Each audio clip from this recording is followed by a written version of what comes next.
Now then, please give me 20 seconds for a very important message from our sponsors that may just save your life. Cardiovascular disease is the leading cause of death globally for both men and women.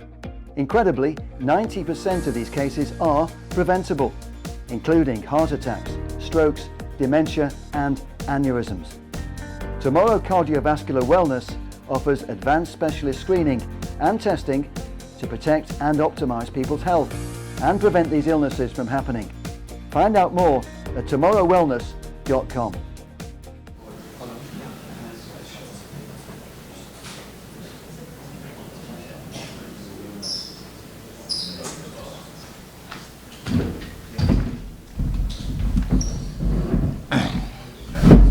Welcome everyone, thank you very much for coming to our pre-match press conference for our game against Arsenal tomorrow.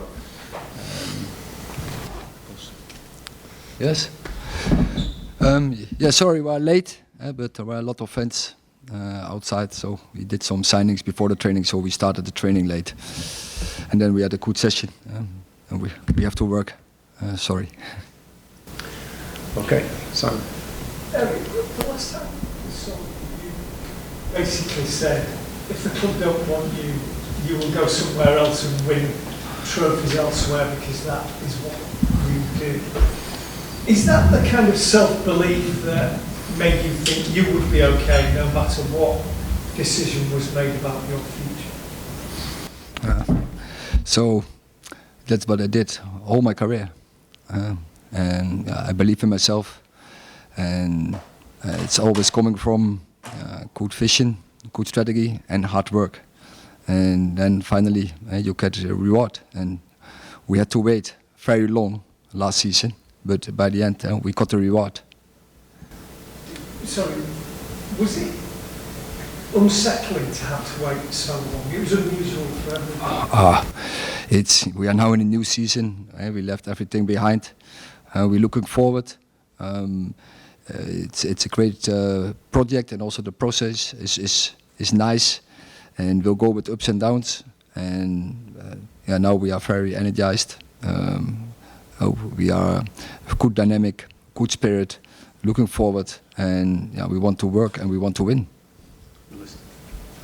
Erik, do you feel that this is the strongest you've been in position as Manchester United manager, because you have won a second trophy, you've got the contract extension, there's a pledge of support to you from the new leadership team, but also they spent the summer looking at other options and decided that you were the best man for the job. So do you feel that you are in the strongest position since you've arrived at United? I never think if I'm in a strong position or in a weak position.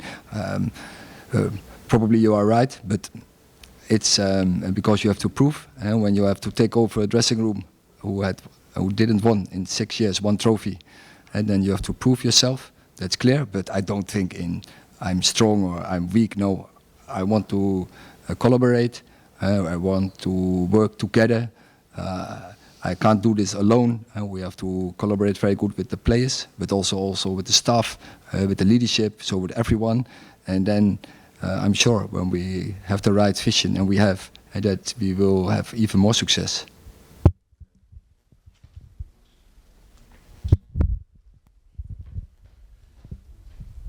Hi Erik. You ended last season on a high, beating Manchester City to win the FA Cup, and showed that you can beat the very best team arguably in Europe, certainly in England at the moment.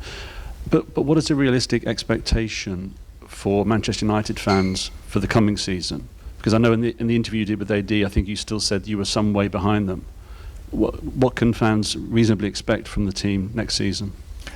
So we proved we can beat the best team, and not only one time, but now we did it twice, but also the other games against them were very close. You see that also in the data opportunity scores from winning. And also there was the game in the final as well. It was a deserved win, but also other games we could have won. And so you are capable of it. But our challenge is to do it consistent, and that is what we have to work for. Hi Erik, you've obviously strengthened the squad with 2 players already, and I know you've spoken about the need for quality and quantity. Is there a specific number of signings that you want to have over the next 5 weeks? No, I want just strong of the squad as strong as possible. But do you think, I mean, obviously you salvaged the season with that great FA Cup win, but with the league form, the Champions League form, would there be a slight concern having a relatively similar squad to last season? Do you think there needs to be quite a lot of changes? No, we already had very good two buys, and so when everyone is fit, we have a team who can beat everyone. But also the squad depth, we have to catch up. We know that because we had injuries, we are vulnerable, and we have to avoid this by first get less injuries, picking up less injuries, and second, our squad has to be that good in the depth, and of course the quality we have, but in the depth we have to catch up, and even more because this will be a season survival of the fittest. Hi Erik, Marcus had a disappointed season by his high standards last year. What gives you confidence that that will be a one-off, and how much do you think Ruud van Nistelrooy's addition to the staff will help him and the strikers? Last point is clear, and that is a reason why he's here, but not only for the strikers. He's much more than this. But Rashford, he can only prove himself, and he is capable of it. And he scores so many goals, and already on a relative young age, so many goals. So he's capable of it, and so I'm confident and have 100% belief he can do the same as 2 years ago. Okay. Hi Erik. Hi. Mason Mount had a really difficult season last season, obviously with loads of injuries, as did we have with so many other players. What's his best position, and what sort of attributes do you think he possesses, and how big of a season is this for him, and how are you looking to use him in our midfield? You can't judge his season because he was injured, so don't judge him because he was injured. But when he's fit, he will be a very good player for us, and we can use him versatile. And you need in the squad, you need certain types you need in the squad. You need the leaders, you need the team players, you need individuals, multifunctional players, and definitely he is one of the players. He can play in several positions, and I'm sure he will help the team. Hi Erik. Take one from Fox. All right. Sorry. Hi, Livet Rubalcaba, Fox Deportes. You're about to play in one of the biggest and most important stadiums here in the United States, and for most of the people attending, this will be the closest thing they'll get to experience a Premier League match. What does that mean to you to be able to bring that experience to all of them? We are very pleased to be here to bring, I think, top Premier League football to LA. And I think for all the fans, it's a great opportunity, and we are not often so close because the season doesn't allow us to come over more often. But I think this is a great opportunity to watch two of the best teams in the world. And lastly, just based on that, we're all expecting it to be a great match tomorrow. Are you guys taking it just as another friendly, or is there more in stake? Oh, we are top spotters, and we want to win. We want to win every game, and especially when we play Arsenal. And when Arsenal, same approach they will have against us. So it's a good test for both of them. But I'm sure both are very eager to win the game.